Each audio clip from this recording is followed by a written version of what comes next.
Welcome, race fans, to Banzai Run.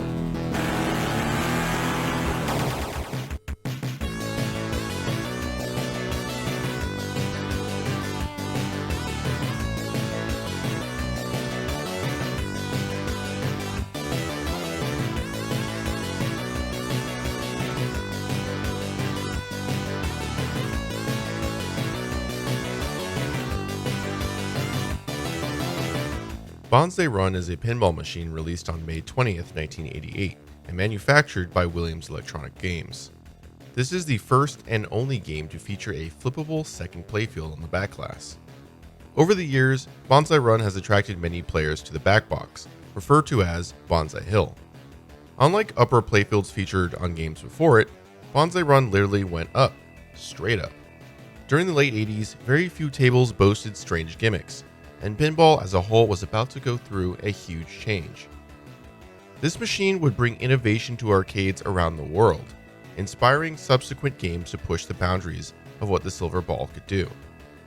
Because of the high cost of this game, only 1,751 units were ever produced.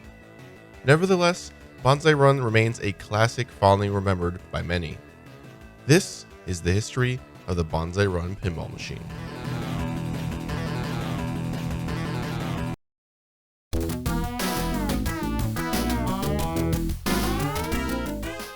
An early example of a game with a vertical scoring playfield in the backbox is Genco's 1951 Double Action. A ball landing in a double action hole stays there and activates a flipperless vertical playfield, where the next captive ball is mechanically lifted to the top and released to fall through pins for additional points or specials. Fast forward 35 years. In the summer of 1986, Larry DeMar, a pinball designer, was doing consulting work at a company where he heard of a guy that was working on a pinball game in his garage. When Larry visited, he was shocked to see a man named Pat Lawler was trying to extend the pinball playfield vertically into the backbox.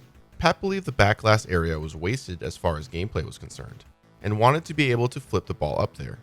They both founded an independent design company where they created a prototype game named Wreckin' Ball. The team purchased and destroyed a new in-box Road Kings in order to repurpose the electronic system, as well as the main playfield wiring harness and parts. The coin door was first to contain a dollar bill acceptor, which at the time was a novel addition. This edition was so expensive, in fact, that Pat had to borrow one and then return it. The main playfield theme was taken from Williams' High Speed, along with various sound effects. Once the prototype game was created, Pat and Larry invited friends and industry members to view and play the game. Here's how the game works. To be able to get the ball into the backbox, players must first complete ball and chain. The reckon targets light ball, while the ramp, eject holes, and captive ball awards a link in the chain. Once ball and chain are complete, a shot to the saucer lifts the ball to the top. An electromagnetic crane picks up the ball, transporting it to the upper playfield. The backbox contains 4 flippers at various heights. Hitting the A, B, C, and D targets increases the tunnel value and lengthens the time the flipper post remains active. Completing all the targets lights an extra ball. The player can then choose to collect the extra ball via the left tunnel or pick the right tunnel for 3 times the tunnel value. Wreckin' Ball was eventually licensed to Williams, and the theme was changed to Banzai Run using Williams System 11B MPU.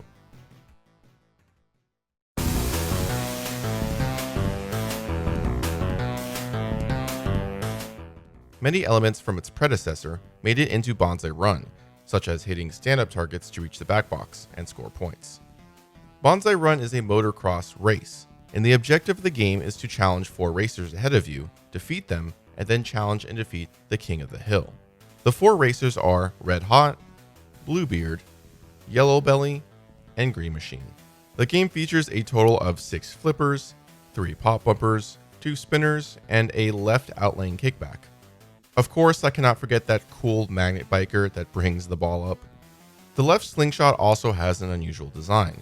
The top left of the slingshot contains a kicker, similar to that of Twilight Zone's rocket. This kicker fires the ball straight upward, usually towards the captive ball, and sometimes right to the entrance of the hill. Banzai Run uses software compensation if the magnet heading to the hill isn't working.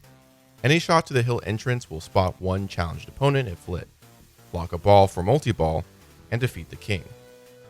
Banzai Run requires 3 balls to be installed, although it only ever needs 2. The software is capable of adjusting to a missing ball, and does not put the game out of service. This was an early example of this type of code adjustment, and later WMS games would adjust down to any number greater than 1 ball. Banzai Run uses low voltage switches for the flipper buttons. This allows Banzai Run to be the first game to play sound when the flipper buttons are pressed in a track mode. Because of the extra lights required for the second playfield, the designers ran out of lamp transistors for power. To work around this, some lights in the lower playfield do not light, while those in the upper playfield do, and vice versa. This allows the game to operate more than the standard 64 lights. There exist some Banzai Runs with prototype playfields. Referred by collectors as XR7 playfields, XR7 was the code name used during testing for what eventually became Diamond Plate. Diamond Plate was an especially hard coating developed by Williams that protected the playfield even better than Mylar, since the transparent Mylar film would require proper installation by an operator and often would get scratches, bubbles, or UV damage over the years.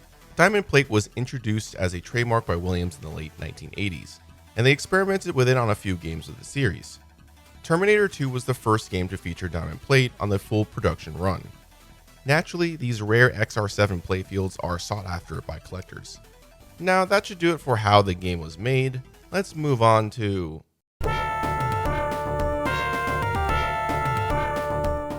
the main goal to achieve a high score is to complete Riders, light Banzai Hill, and obtain a chance at big points in the back class. Start by plunging the Cycle Stunt skill shot by shooting the hill entrance to light an opponent immediately. This skill shot is very difficult, and it is a rarity. Targets can also be spotted by hitting the right ramp or the saucer at the top of the playfield. You can collect Green Machine by completing the top lane rollovers. This can be a safer choice than aiming for the Yellow Belly and Bluebeard stand-up targets. Whenever you use your kickback, you can relight it by hitting the upper saucer, or starting a multi-ball. Once the color is completed, you can enter Banzai Hill with either the right flipper or a backhand on the left flipper.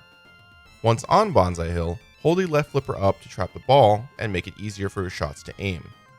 Keep in mind there is a post that remains up for around 10 seconds, allowing you to safely shoot targets. Shooting the rider's loops or stand-up targets will reward you on the lower playfield. Shooting ABC will extend the time of the center post and light the 2x for the red hot hole. Shoot up the left side to enter red hot. Successfully shooting red hot will award a cycle jump. If you didn't hit ABC, hitting the captive ball will give a lap and light the jump for double value. Shooting a double value red hot shot is extremely valuable, so much so that it is a legitimate and tournament viable strategy to not complete a rider, thus keeping the upper playfield open to continuously score points.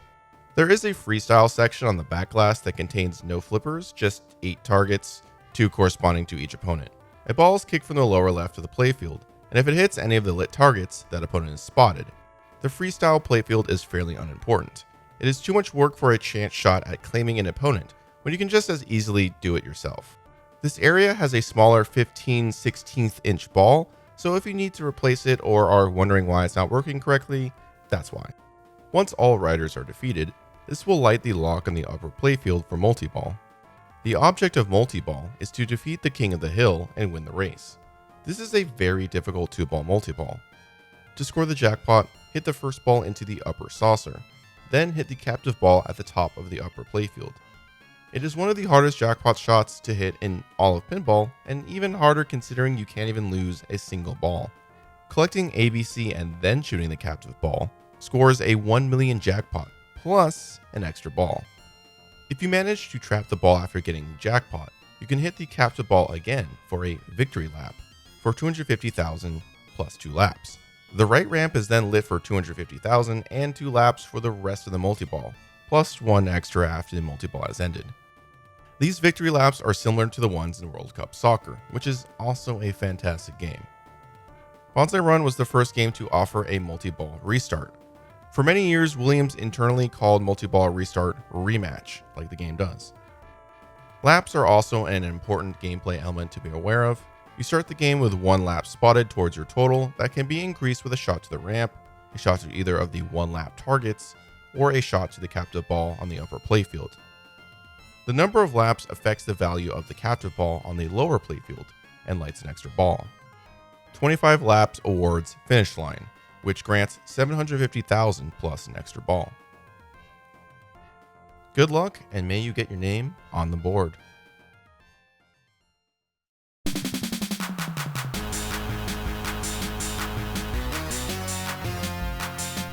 Mark Sprenger did the artwork for Banzai Run. Notable games he's worked on include both High Speeds, Bram Stoker's Dracula, and Diner. The Williams team names are on the back of each biker except Larry, which is kind of sad.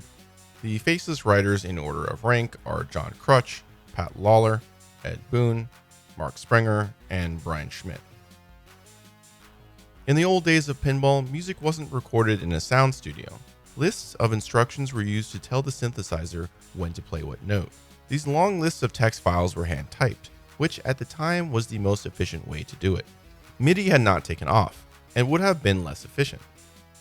Towards the end of the sound development, as the team was nearing completion, the speech ROMs were completely filled up, and there was no way to get any more speech into the game. Larry DeMar wanted to include a dialogue saying, "He's challenged Red Hot," and Bluebeard, if both the red and blue targets were hit close to each other. Because they didn't have the room to add the word "and," they came up with a clever solution. They cut off the F and S in fans to create the word "and," creating the illusion of the final sentence. He's going after Red Hot and Bluebeard. I have sad news.